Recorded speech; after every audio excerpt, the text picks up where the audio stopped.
Girl was watching the news when she discovered something terrible. She suspected that her father was most likely a psychopathic murderer, because the necklace worn around the neck of the murdered girl on the news was exactly the same as her own. And this necklace was a birthday gift from her father not long ago. Incredulous, she took off the necklace and compared it to her own. But to her horror, she noticed that even the scratches on it were the same as those on the news. Anna was horrified and immediately checked the news about the missing girls. But she was shocked to learn that 13 people had been killed in the town recently. What's even more frightening is that these victims all have one thing in common, and that's a strong resemblance to her own dead mother. Anna was very puzzled in her heart. Could it be that this was all a coincidence? And when she thought of her father's frequent trips home and back, Anna's heart became more and more uneasy. In order to find out whether her father was a murderer or not, she went to his room and started exploring, but she found a large amount of anesthetic drugs in a drawer. Then she found a picture book with detailed information about the girls who had been killed recently. While Anna was shocked, the sound of a car came from outside and it was her father who was driving back. In order not to alert the police, Anna hurriedly returned the album to its original place and took the bottle of anesthetic,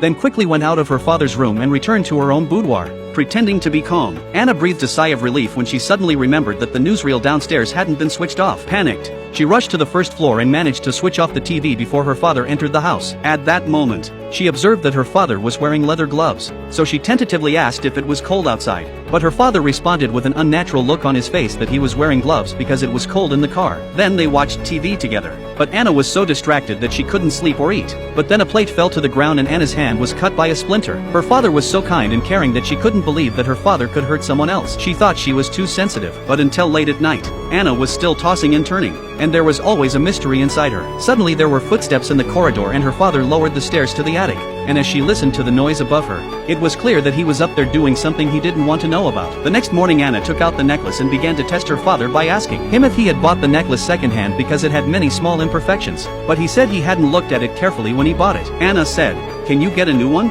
But he refused on the pretext that it was the only one left in the shop. After breakfast, her father drove to work as usual, and for the first time, Anna felt that her kind father was a bit strange, and she couldn't hold back her curiosity until her father left for work. Anna quietly opened the attic, grabbed a torch, and climbed up the stairs.